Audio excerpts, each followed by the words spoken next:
มะเขือมดรุ่นกำลังเริ่มใหม่กำลังออกกำลังเตะกิ่งเตะก้านขึ้นมาใหม่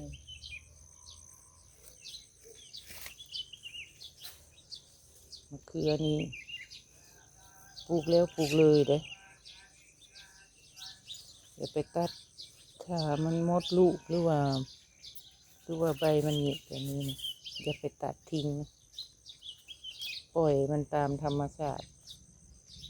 เพราะว่ามดมันเจาะหลังใบใต้ใบมันก็มีปล่อยมันเดี๋ยวมันมาเองแล้วมันใส่ปุ๋ย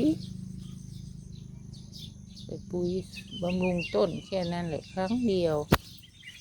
มันสิฟื้นฟูสภาพขึ้นมาไม่ต้องปลูกเยอะหรอกรกบ้าน